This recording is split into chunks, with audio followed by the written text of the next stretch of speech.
దాని పరాకాష్ఠగా ఇంతకుముందే కొమ్మినేని శ్రీనివాసరావు గారి అరెస్టు, అక్రమ అరెస్టు, ఇవన్నీ చేస్తున్నది అధికార పార్టీ, రూలింగ్ పార్టీ. 6వ తేదీ ఉదయం చర్చలో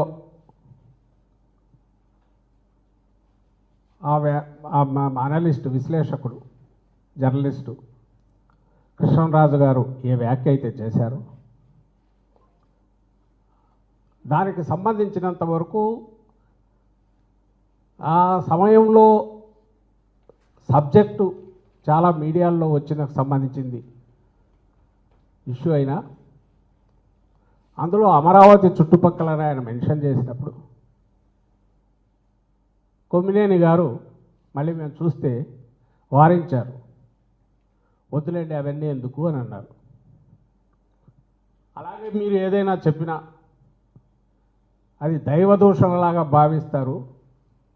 అమరావతి చుట్టుపక్కలైనా ఆ పేరు అని ఎవరు ఏదన్నా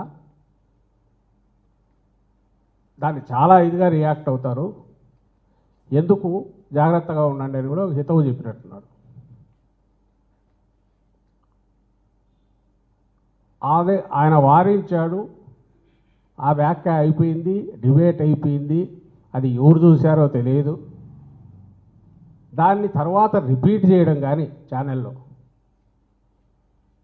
లేదా సాక్షి పత్రికలో దాని గురించి వేయడం కానీ లేదా దాన్ని ఉటంకిస్తూ ఏదో కృష్ణరాజు కానీ లేకపోతే కొమ్మినేని కానీ లేదా మరో నాయకుడు కానీ ఇంకో సంస్థ కానీ ఎవరు ఎక్కడా మాట్లాడాల.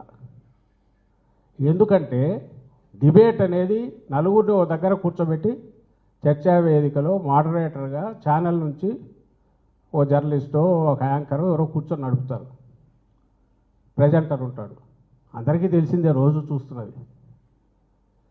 ఇందులో ఏ అభిప్రాయాలు వ్యక్తమైనా అవి వ్యక్తిగతమైనవి. అయితే ఆ వ్యక్తిగతమైన అభిప్రాయాలు కొంచెం హద్దులు మీరినప్పుడు అవతల ఇంకెవరైనా వ్యక్తిత్వ హననానికో ఒక సెక్షన్ను బాధ పెడతాది అనుకున్నప్పుడు ఆ ప్రెజెంటర్ ఆపే ప్రయత్నం చేయాలి, చేస్తారు. ఆ పని కొమ్మినేని శ్రీనివాసరావు గారు ప్రయత్నం చేశారు. ఆ పాసింగ్, ఆ తర్వాత అతను వేరే సబ్జెక్టులు అయిపోయినట్టున్నాడు, అది రాలే. అతను ఏమైనా స్ట్రెస్ పెట్టి లేదు ఇట్లే అంటానని అతను అన్నట్లేదు, అది పాసింగ్ దీనిలాగా వెళ్ళిపోయినట్టుంది. తరువాత ఎప్పుడైతే 7వ తేదీ ఉదయం నుంచి ఓహో దీన్ని తీసుకొని మనం ఏదో చేయొచ్చని వాళ్ళు మొదలుపెట్టి దుష్ప్రచారం మొదలుపెట్టారు, ఆ మీడియా, సాక్షి మీడియా జగన్మోహన్ రెడ్డి గారికి చెందింది కాబట్టి, కుటుంబానికి చెందింది కాబట్టి వాళ్ళ మీద పర్సనల్ అటాక్ మొదలుపెట్టారు. ఇది అనవసరంగా వైల్డ్ దీనికి పోతోంది. ఉద్దేశం కాదు, ఛానల్ ఉద్దేశం కాదు, ఎడిటర్ ఉద్దేశం కాదు, ఈవెన్ డిబేట్ కండక్ట్ చేస్తున్న కొమ్మినేని గారి ఉద్దేశం కాదు, అండ్ ఈవెన్ అనలిస్ట్ కూడా ఆ సందర్భంలో అతను ఉచితం అనుకొని అన్నది కూడా తర్వాత ఎక్స్టెండ్ చేయలే. లైక్ వాళ్ళ ఛానళ్ళలో జరిగే డిస్కషన్లో స్ట్రెస్ పెట్టి అవును నేను అన్నది కరెక్ట్ అని ఒకవేళ వీళ్ళు వారించినట్టు నటించిన ఆ ప్రజెంటరు వాళ్ళు దుందుడుగ్గా మాట్లాడిన సందర్భాలు చాలా ఉన్నాయి స్ట్రెస్ పెట్టి. అలాంటిది కూడా ఇక్కడ జరగలే. ఏబిఎన్లోనో TV5లోనో చూస్తే ఆ ఛానల్స్లో వందల డిస్కషన్స్ అసలు మొదలు పెట్టడం దగ్గర నుంచి క్యారెక్టర్ అసాసినేషన్తో జగన్మోహన్ రెడ్డి గారి గురించి కానీ, వైఎస్ఆర్సీపీ నాయకుల గురించి కానీ, దుర్భాషలు అక్కడ డిబేట్లో పార్టిసిపేట్ చేసుకున్న వాళ్ళ గురించి కానీ, లేదా ఇంకొక నాయకుడు ఎన్నో జరిగినాయి. వాటన్నిటి నేను వాటి కూడా పోవట్లా. వాటిని ఎందుకు పట్టించుకోలేదంటే, మేమెందుకు వాటిని పట్టించుకోలేదంటే ప్రజలకు సంబంధించి ఆన్సరబుల్గా ఉండాలి, జవాబుదారీతనంతో ఉండాల్సిన పొలిటికల్ పార్టీసు ఇలాంటి ఇష్యూస్ మీద ఎక్కువ పోతే అసలు సమస్యలు పక్కకు పోతాయని మేము అధికారంలో ఉన్నప్పుడు వాటిని పట్టించుకునే వాళ్ళం కాదు, ప్రతిపక్షంలో ఉన్నా కూడా వాటి అది కేవలం దుర్బలులు, అసమర్థులు, పిరికి వాళ్ళు, సత్తా లేని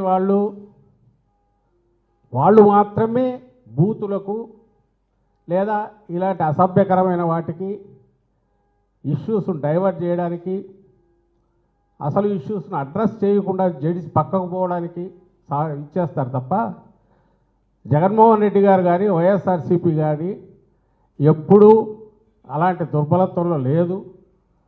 స్ట్రెంగ్త్ నుంచి మాట్లాడతాం కాబట్టి చిల్లర విషయాలను వాటిని పెద్దవి చేసో లేదా ఎక్కడో పాసింగ్ దీనిలాగా వచ్చిన ఇలాంటి వ్యాఖ్యలను దానిలోనే భూతద్దంలో చూపో ఒక లేని ఇష్యూని క్రియేట్ చేసే ప్రయత్నం ఎప్పుడు మేము చేయలే. అది మాత్రమే చేయడం టీడీపీకి అలవాటు.